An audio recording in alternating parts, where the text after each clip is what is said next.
dažnai būna, kad mes patys nematom, kad mes esam panašus, tarkim, moteris į savo mamą panašiai, jinai tą neigia dažniausiai, bet visi aplinkiniai sako, juk tu tokia pat kaip tavo mama, 1:1. Ypač jų vyrai taip sako, tu grina uošvienė, taip? Tai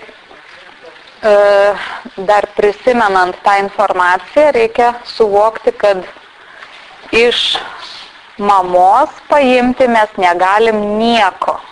Jeigu aš esu panašiai į mamą, vadinasi, tai jau eina genetiškai ne iš mamos, bet per visą moterišką liniją, kažkur prasidėjo, tai kažkoks, ir eina kažkoks virusas. Tai visada, nereikia kaltinti mamos, kad čia, aš iš jos paėmiau ir aš neigti, bet kaip tik paanalizuoti, kurgi ta pradžia, kur nebūtinai per moterišką liniją gali eiti. Pas mus irgi, šeimoje irgi eina tokia linija, bet mano mama ir jos seseris turi tam tikrų savybių, kurios nelabai kitiems patinka ir kiek mes matom, jos yra paimtos ne iš jų mamos, bet iš tėčio. Tai gali pereiti, nesvarbu, pagalyti, bet jeigu ir mumise tai pasireikš ir aš matau, kad pasireiškia, tai aišku, tai yra ne mamos kaltė, o jau eina per giminę ir jeigu aš ties savim tai sustabdau, neleidžiu tam pasireikšti, tai aš padedu visai giminiai ir irgi dar vienas pavyzdys, kaip su alkoholio metimu vienas žmogus sako, kad žodžiu ten tėvai pageriantis ir su broliu metė gerti, žmogus ir brolis metė gerti ir tėvas pasižiūrėjęs, sako, kuo aš prastesnis, jie tik nusišypsojo, tipo, bet iš tikrųjų žmogus irgi, tėvas irgi metė. Tai, kaip jogai sako, kad pradėk dirbti su savim, nenorėk išgydyti kito. Išgydyk save, pataisyk save, o kiti savaime pasitaisys. Tai toks realus pavyzdys, realiai čia esantys žmonės turi tokios patirties, kad jie pataisė save, savyje.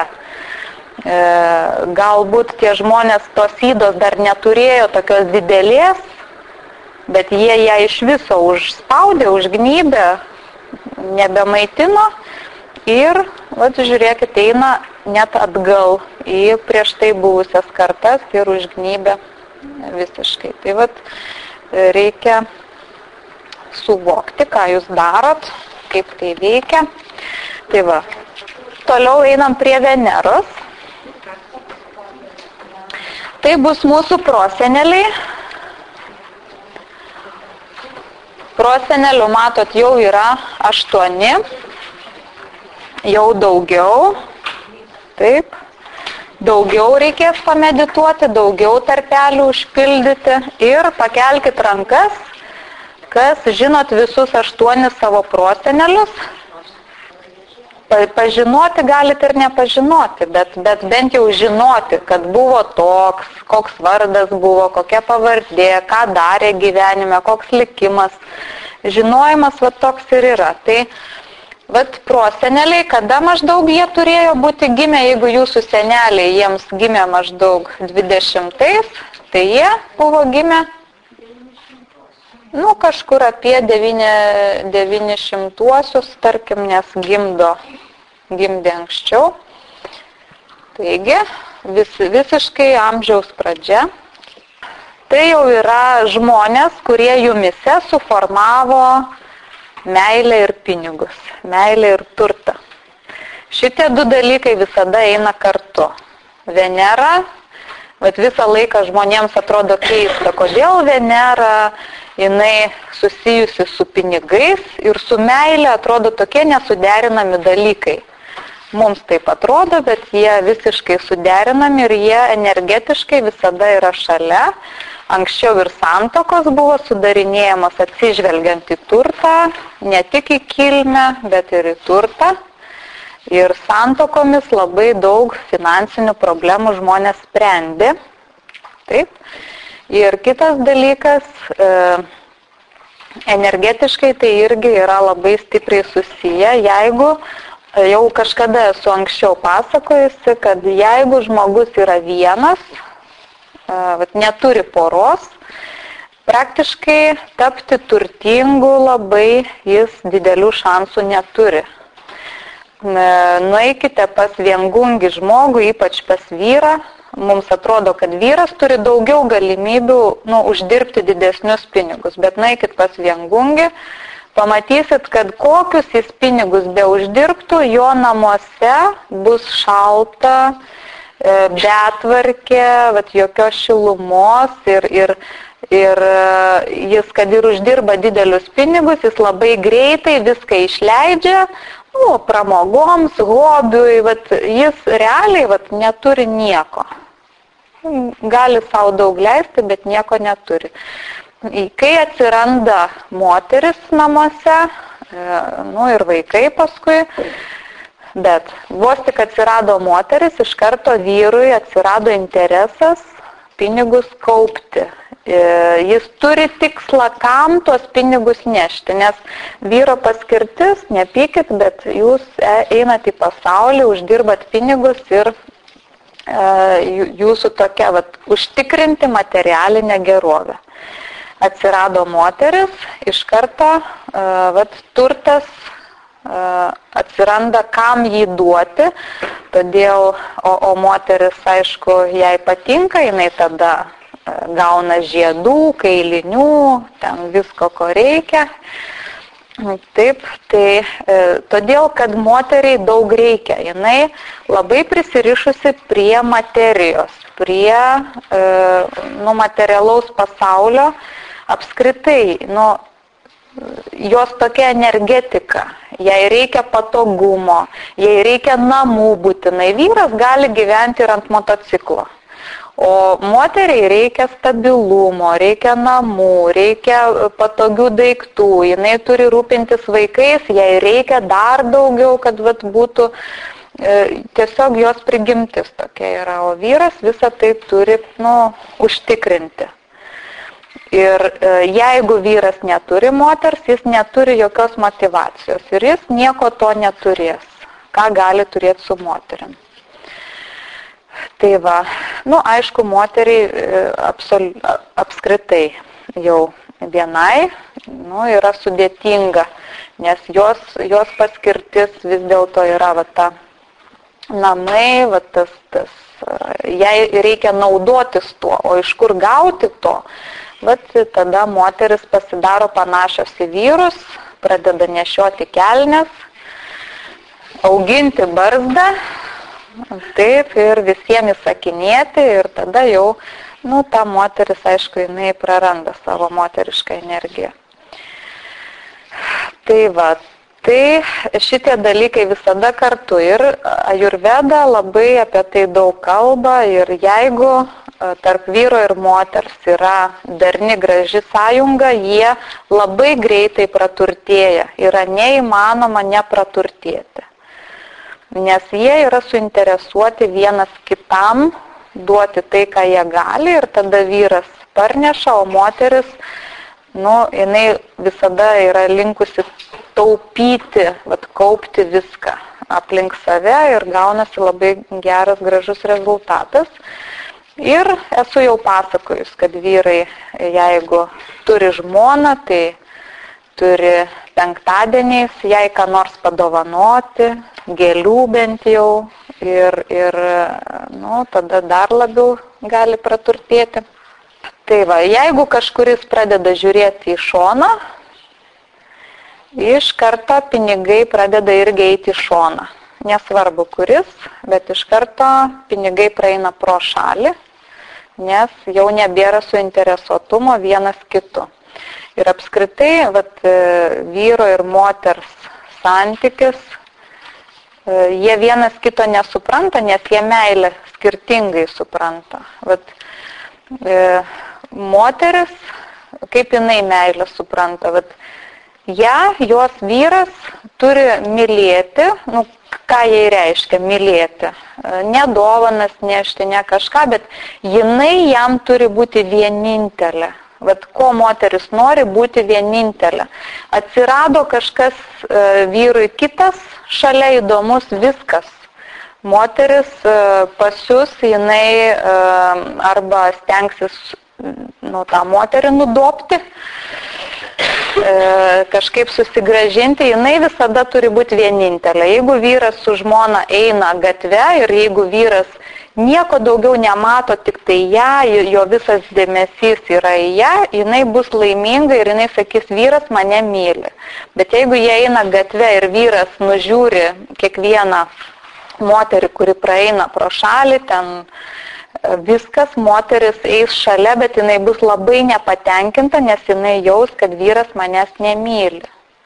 Vat, vyras turi būti aklas viskam kitam, tik tai ją matyti, jinai turi būti gražiausia, geriausia, tobuliausia, tokia. O vyras meilę kitaip supranta. Moteris, kai nori parodyti meilę vyrui, jinai turi pripažinti, kad jis yra pranašesnis už ją. Kad ji žiūri į vyrą kaip į savo mokytoją, kaip į savo dievą, kuriam visiškai paklūsta. Jeigu vyras kažką pasako, o moteris nepaklūsta, dar pasiburnoja, viskas, vyras jaučia, kad moteris manęs nemyli. Jeigu moteris, santykių pradžioje, taip, jeigu moteris jaučia, kad, fainas tas vyras, bet jis, kažkoks silpnesnis už mane, aš galiu jį pavarinėti, aš galiu jam įsakyti kažką, ten tokio, kasdieniuose dalykuose, visą laiką jis manęs klausia nuomonės, ką darysim, ką veiksim, o ne jis organizuoja, tai geriau tokių santykių ir palikti juos, numirti tiem santykiam, nes iš to nieko gero nebus. Visą laiką moteris turi jausti, kad tas vyras, su kuriuo aš esu, jis geriau žino negu aš.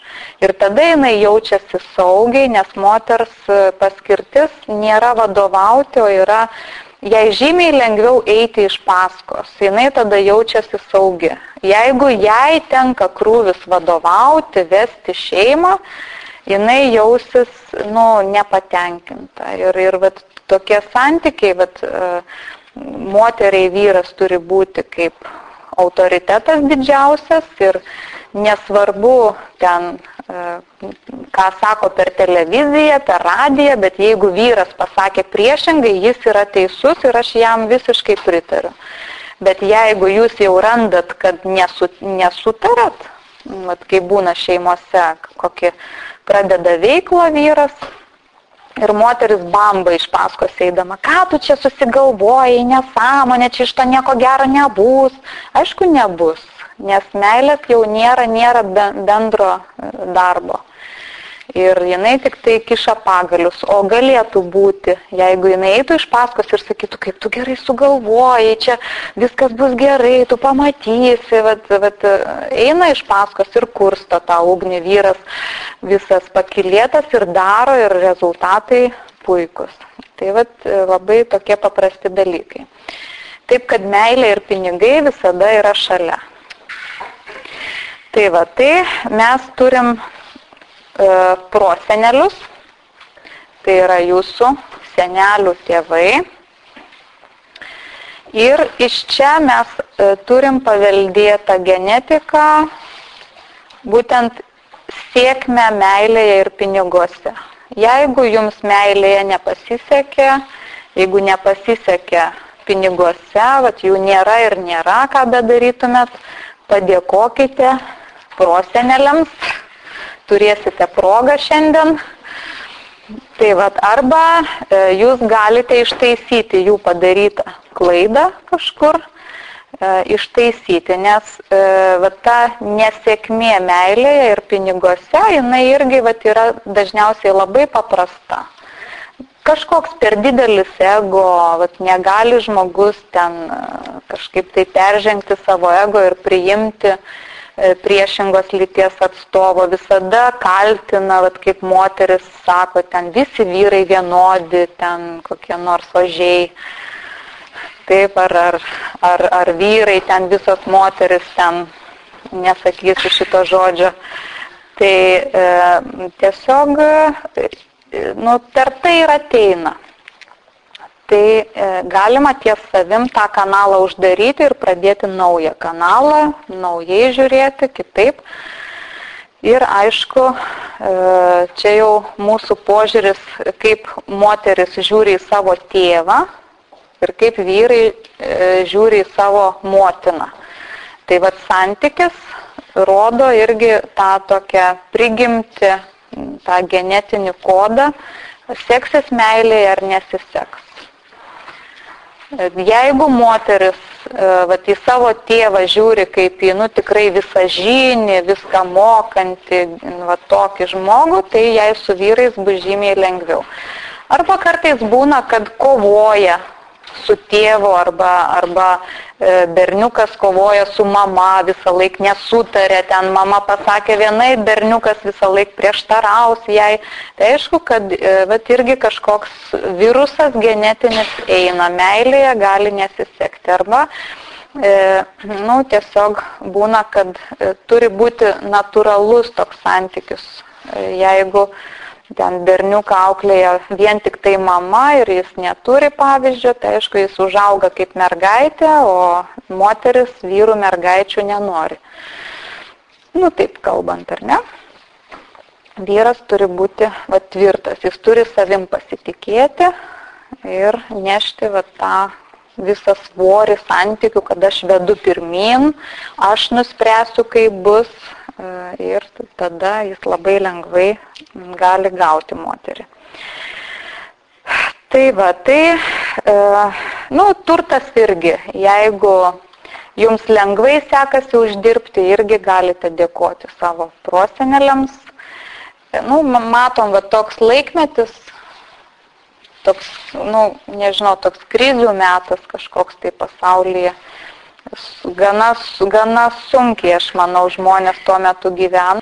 Galbūt Lietuvoje, aš nežinau, gal ūkininkams paprasčiau buvo, bet jau matom, jau 8 žmonės, mes nelabai žinom, kas jie tokie buvo. Ir jie galėjo būti mes einam vis plačiau, jie galėjo būti ir nebūtinai lietuviai, galėjo būti nebūtinai ten ūkininkai, galėjo būti kažkokie miestiečiai. Tiesiog pamedituokit, ką jūs pajausit. Ir kuo giliau eisim, tuo didesnė galimybė, daugiau žmonių, daug didesnis arealas ir plečiasi. Negalvokit, kad visi esat 100% lietuviai. Gali būti kažkoks lašas ir iš kitur atėjęs. Gerai, tai mes dabar lygiai tą patį darysim ir jums reikės pastebėti savo rūšies energiją, kuri yra, jums simbolizuos meilę ir turtą. Tai pavyzdžiui, mes dabar turim Veneras Avine. Jinai visada yra labai silpna, bet mes turim vieną moterį, kuri turi 18 balų netgi. Tai šiaip Venera Avine, jinai visiškai ne savo vietoje, nes Avinas yra grubus, toks jam nieks nerūpi, o Venera jinai yra subtili, mylinti, taip, tai tokie žmonės meilėje genetiškai jie yra linkę būti aistringi, bet pamatė kažkokį priešingos lyties atstovą, kuris patinka užkovoti, o kai jau gavo, paskui jau neberūpi. Taip, užkovoti, gauti, nugalėti, jie meilėje konkuruoja visada su kažkuo ir visada ieško kažko naujo. Tai ne jautis. Vienas pavyzdys, pas ją Taip, vat irgi nemažas balas, stipri Venera, kad yra avinė, bet vat, meilėje ir piniguose taip gražu atrodo. Bent jau iš šalies žiūrint, taip ir norisi ten į svečius įsiprašyti, pasėdėti, pagerti arbatos. Vat Venera jinai susijusi su tais malonumais tokiais, komfortu. Tai paieškoti, iš kurgi aš tą gavau, koks čia dabar prosenelis, dar turim, žiūrėkit. Tai vat jaučiai jau yra kitokie. Jaučiai kitokie. Mes turim 2 tokius. Tai čia jau yra noras stabiliai. Taip, nori visur stabilumo, vat turi kažkokį tai aviną ten įsikabinusi. Ir svarbu stabiliai, nesvarbu ten pykstas, nesipyksta ten, bet svarbu, kad būtų stabilumas, kad būtų vat, taip, vat, ir tas noras toks. Ir turtinių atžvilgių, ir santykiuose. Nėra to tokio romantikos, kad aš jai sakiau, susiras ką nors iš šono ten, palakstyk, paskrajo, kad biškis sparnai atsirastų. O jinai žiūri, tu ką, tu išprotėjai, čia.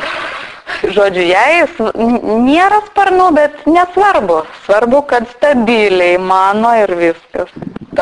Toks į meilę truputėlį požiūris jau yra paviršutiniškesnis, laisvesnis, lengvesnis, nes oro stichija ir investicijos irgi tokie žmonės daugiau uždirba iš tokių smulkių kažkokių, smulkių, nedidelį kažkokį iš karto kapitalą, kaip Gintarė galvoja. Padarysiu daug masažų ir turėsiu kapitalą. O Aušra, aš čia tą padarysiu, lengvai padarysiu, po biškį iš vienur, iš kitur. Tai va, toliau Vėžyje turim 1. Taigi, Vėžys tai yra šeimos, giminės, tų šaknų. Tai jie į meilę irgi daugiau žiūri kaip į tokį giminės pratęsimas labai svarbus, kad būtų tvirti giminystės ryšiai. Ir kapitalas, pinigai, turtas irgi daugiau yra toks mano šeimos, mano giminės, kažkas tokio, daugiau jie linkia į tokį. Ir aišku, tai yra didelis rūpestingumas, nes Vėžys yra pats toks rūpestingiausias, visais pasirūpinantis ženklas. Tai protėviai kažką tokio, tai jeigu mes žvelgiam į protėvius, iš kur tai ateina, tai ta prosenelių karta turėjo būti tikrai šeimynišką tokį gyvenimą gyventi, kur giminė labai svarbu, kur puoselėjamos giminės vertybės ir bendras turtas. Tai toks. Žinot, kaip liūtai, Venera liūtė, tai jie yra labai seksualūs, labai tokie viliokliai ir jiem patinka, kai jie privilioja, pririša savo žavesiu, kad juos garbintų, kad kaip ir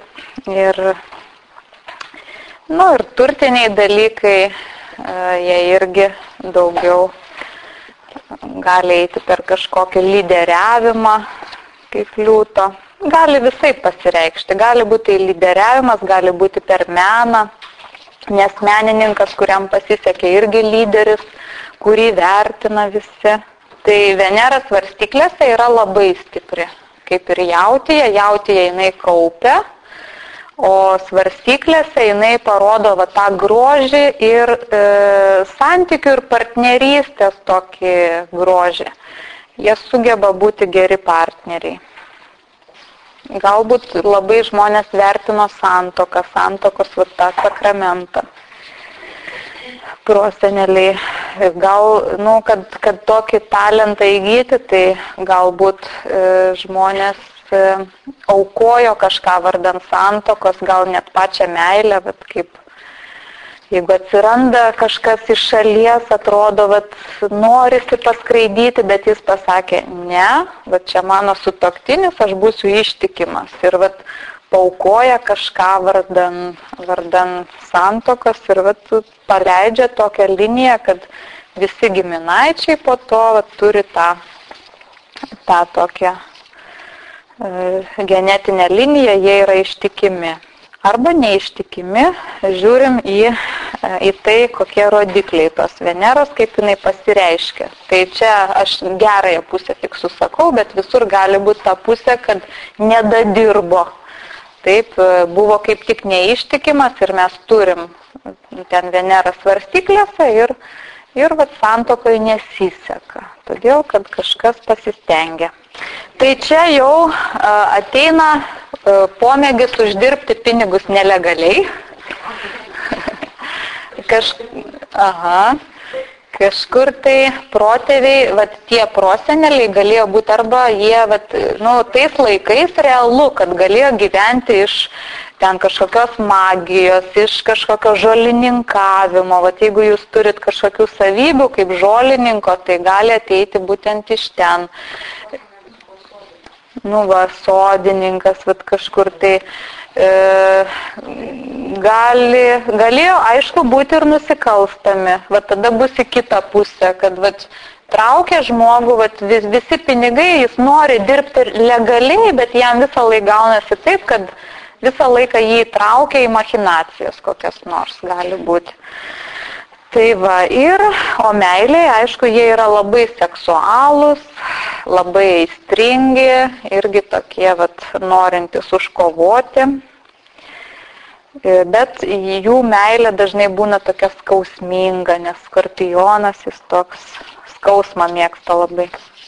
Jiem irgi tas stabilumas, tvirtumas svarbu, bet jie niekada nedarys tokių žygių ten dėl meilės kažką. Kiti, ten liūtekai Venera, ten kokią, jie gali paskraidyti, o jie ne, jiems svarbu. Apskritai, jeigu Venera yra požiūris į malonumus, tai ožiaragija Venera rodo, kad žmogus karjerą, veiklą laiko žymiai svarbiau negu kažkokią tai meilę. Tiesiog jiem tai nėra taip svarbu ir aišku, proseneliai, vadinasi, kažkur buvo tokie irgi kieti, šalti, galbūt vedė tikrai ne iš meilės, o iš, kad būtų sutvirtinta ten kokia giminė ar ten turtas. Ir seniau tai tikrai labai dažnai pasitaikydavo šitais laikais, tai tikrai ypač kaimuose, tai 11 neigiamų. Tai žodžiu, nežinau, kaip ten pas jūs su meilė ir su...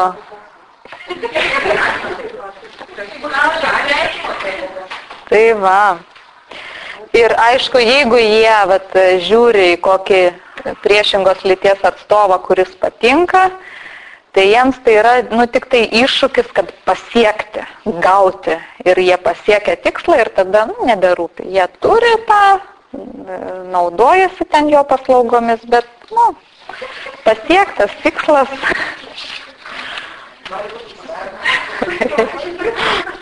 Tai paieškokite šito. Nes iš tikrųjų santuoka iš finansinių sumetimų tais laikais, tai ir buvo ten tikslas toks. Tikslas, gausi gerą partiją, pavyks ar ne, pavyko, tikslas pasiektas, toliau jau nesvarbu. Kaip ten tie santykiai bus, nieks nepergyvena. Požiūris į meilę čia yra irgi toks paviršutiniškas, oriškas, jiems draugystė yra žymiai svarbiau. Draugauti, jeigu pavyksta susituokti su žmogum, kuris yra tavo, draugas, ne meilužis ten koks nors, ne mokytojas, ne dar kažkas, bet draugas, tai yra laiminga santuoka. Jie tada jausis laimingi, nes jiems būtent reikia tos draugystės.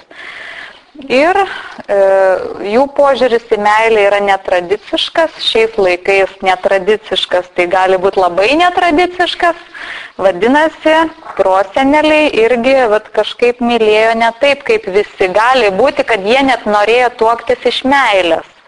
Ir visi sakė, tu ką, jūs ten bėdžius, tu ką susigalvojai. Visą laik turite įvertinti, koks tai buvo laikmetis, kaip tas genas atėjo, nes šiais laikais tuoktis iš meilės yra norma, o tuoktis su tos pačios lyties atstovu jau yra nenorma. Tai būtų Venera vandenyje, o tada Venera vandenyje tais laikais buvo kitaip iš meilės tuoktis. Arba dar kaip nors kitaip, nežinau. Šaulyje neturim nė vieno, šaulyje tai bus idealizuojama meilė, toks žmogus tiesiog idealizuoja tą jausmą, jis teoriškai daug apie tai svarsto, mąsto, ten analizuoja, kas ta meilė yra ir toks turtas irgi gali ateiti per švietimą, per užsienį, jeigu šaulyje. Tai reikštų, kad proseneliai galėjo būti irgi iš tų tais laikais, kai vyko kur nors į Ameriką ten ar kažkur, pinigų, laimės ieškoti. Ir turim tokį geną. Venera žuvyse irgi yra labai stipri, graži ir šitų žmonių požiūris į meilę yra labai labai subtilus. Jie dažnai gali ir slėpti savo meilės jausmą, jie gali žiūrėti ten į mylimą žmogų ir nesykio gyvenime nepasakyti, kad myli. Jie labai taip subtiliai. Ir turtas irgi jų dažnai gali ateiti per kažkokius dvasinius dalykus, gali būtent iš dvasinio darbo kažkokio pasipelnyti. Ir tai rodo tą geną, kad proseneliai, kažkas iš prosenelių galėjo būti iš tiesų arba dvasininkas, arba kažkoks atsiskyrėlis, kuriam buvo, kaip ir draudžiama ten jausmus rodyti, ir jis suformavo tokį geną. Arba galėjo būti menininkas, kuris gyveno iš meno, kūrė ir sukūrė tokį Veneros geną. Tai jums darbas lygiai toks pat, tik jau yra 8 žmonės. Jeigu jūs jų nepažįstat, tai galit tą lapą pasimti su savim ir tiesiog pasižymėti, kad dabar aš mąstau apie ten močiutės tėvą, močiutės mamą, bočiaus mamą, bočiaus tėvą, taip, kad žinotumėt, kuris yra kuris. Ir vėlgi būkite atviri, stebėkite, kas vyksta, kas darosi, kokie ženklai ateina, kokie kyla troškimai ateiti arbūzo pakramtyti, ar dar kas nors. Galbūt tas arbūzo kramtimas, nes tai malonumas, tai maistas, galbūt atėjo iš prosenelių. Ir paanalizuoti savo, tai yra apačioj, tai yra aprašymas jūsų meilės ir turto energetikos. Jūs turit iš tų žodžių sudaryti tokį vaizdą, kokios rūšės tai energija ir pamatyti ją aplinkui, pajausti ją ir paanalizuoti, kaip per prosenelius atėjo. Tai iki jūsų paskaityti dar kokią citatą. Ir žiūrėkit, jeigu pirmą turėjom atvejį, kad Aušra negalėjo pasijungti į vieną senelį, tai gali būti, kad jūs kažkur negalėsite į kažką pasijungti, laukit informacijos ir nieko nėra. Dėkit kryžiuką, galbūt iš jo galbūt neturit nieko paėmęs, kažkokių stiprių genų, gal jis nedavė jums, gal nuėjo jūsų ten broliams ir seserims. Tai tiesiog paanalizuokit, pajauskit ir daugiau galbūt skirkite dėmesio ten, kur eina informacija. Gali būti iš visų prosenelių vienas kažkuris labai svarbus, kuris nulėmė tą jūsų savo kažkokiu žygdarbiu meilėje arba piniguose, vat, jeigu jis iš tikrųjų išvyko į Ameriką, ryžosi, padarė ten kažką ir jūs turite va, tą ryžtą tokį, tai ir jūs galit, vadinasi, padaryti kažką didelio. Taip, vėl jeigu žiūrim mes į ateitį, tai jeigu jūs aukosite, iš to jūsų vaikai nieko negaus, jūsų anūkai nieko negaus, bet jūsų proanūkiai gaus. Kiek jūs prieaukosite, jie gaus tokį palaiminimą. Jiem piniguose seksis, meilėje seksis. Vat, genetiškai jūs savo palikuonims duodat tokį pliusą. Ar jie toliau tai tęs, aišku, priklauso, kiek jie patys tai darys. Bet vat, būtent tai bus pirma karta, kuri gali gauti iš jūsų tokį bonusą. Bet tai čia kartu ir pinigai ir meilė, ne? Taip, ir pinigai, ir meilė. Aišku, jeigu jūs be meilės aukosite, jie pinigus gaus, bet meilės negaus. Bet jeigu jūs aukosit su meilė, kaip ir turėtų būti daroma, tai tada jie gaus ir tą, ir tą.